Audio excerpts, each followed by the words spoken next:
লেট্রা মডারিস লেট্রা মোডারিস V8R5 এর F2 মেনুটি মূলত notch orientation এবং বিভিন্ন জ্যামিতিক শেপ বা টুলস নিয়ে কাজ করার জন্য ব্যবহৃত হয়। আপনার দেওয়া ছবি অনুযায়ী 21টি টুলের কার্যপ্রণালী নিচে সহজভাবে সাজিয়ে দেওয়া হল। Notch tools নচেস 1-8। 1.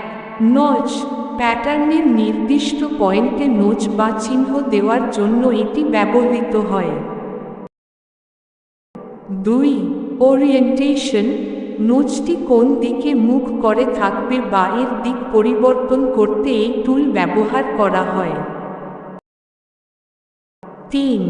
Force notch projection নোচটিকে pattern লাইনের সাথে লম্বালম্বি বা নির্দিষ্ট অ্যাঙ্গেলে প্রজেক্ট করতে সাহায্য করে। 4. বাইসেক্টিং লাইন দুটি লাইনের মধ্যবর্তী কোণকে সমান দুই ভাগে ভাগ করে একটি রেখা তৈরি করে। 5. পারপেন্ডিকুলার কোন লাইনের ওপর একদম লম্ব বা 90 ডিগ্রি কোণে লাইন বা নোচ তৈরি করতে ব্যবহৃত হয়। 6. ইনসাইড আউটসাইড নচ প্যাটার্নের ভেতরের দিকে বা বাইরের দিকে নোচ দেওয়ার অবস্থান নির্ধারণ করে। 7. মার্কিং প্যাটার্নের ভেতরে ড্রিল মার্ক বা কোনো বিশেষ চিহ্ন দেওয়ার জন্য এটি ব্যবহার করা হয়। 8. Grain cross marking grain line বা আড়াআড়ি মার্কিং করার জন্য ব্যবহৃত হয়। ওরিয়েন্টেশন বা দিক পরিবর্তন ওরিয়েন্টেশন 9-14। 9. এক্স সিম ওয়াই সিম প্যাটার্ন বা নোচকে এক্স অক্ষ বা ওয়াই অক্ষ বরাবর সিমেট্রি বা আয়নার মতো উল্টে দিতে ব্যবহৃত হয়। 10. 30 ডিগ্রি -30 ডিগ্রি কোন অবজেক্টকে 30 ডিগ্রি কোণে পজিটিভ বা নেগেটিভ দিকে ঘুরিয়ে দেয়। 11. 45 ডিগ্রি -45 ডিগ্রি 45 ডিগ্রি কোণে অবজেক্ট ঘোরানোর জন্য।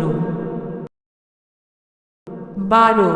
90 ডিগ্রি -90 ডিগ্রি সরাসরি 90 ডিগ্রি কোণে ঘোরানোর জন্য।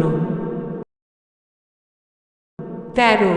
180 ডিগ্রি 0 ডিগ্রি অবজেক্টকে 180 ডিগ্রি উল্টে দিতে বা আগের অবস্থানে ফিরিয়ে নিতে ব্যবহৃত হয়। 14. রোটেশন 2 PTS দুটি নির্দিষ্ট পয়েন্টের ওপর ভিত্তি করে প্যাটার্ন বা লাইনকে ইচ্ছামতো অ্যাঙ্গেলে ঘোরানো যায়। জ্যামিতিক টুলস 15-21। 15. রেক্ট্যাঙ্গল নির্দিষ্ট মাপের চারকোনা বক্স বা আয়তক্ষেত্র তৈরি করতে এটি ব্যবহার করা হয়। 16. সার্কেল ওভাল গোল বৃত্ত বা ডিম্বাকৃতি শেপ তৈরি করার জন্য। 17. স্লটেড হোল প্যাটার্নের ভেতরে স্লট বা লম্বাটে ছিদ্র যেমন বোতামের ঘর বা পকেট ওপেনিং তৈরি করতে ব্যবহৃত হয়। 18. আর্ক অ্যারো ধনুকের মতো বাঁকানো বা আর্চ লাইন তৈরি করতে ব্যবহার করা হয়। 19. আর্ক রেডিয়াস নির্দিষ্ট ব্যাসার্ধ বা রেডিয়াস অনুযায়ী আর্চ তৈরি করতে সাহায্য করে। 20.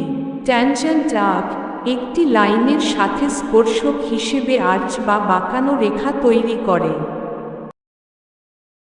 21. 2 সার্কেলস ট্যানজেন্ট দুটি বৃত্তের মাঝখানে স্পর্শক রেখা বা কার্ভ তৈরি করার জন্য ব্যবহৃত হয়। আপনার কাজের সুবিধার্থে এই শর্টকাটগুলো মনে রাখলে প্যাটার্ন তৈরির গতি অনেক বাড়বে।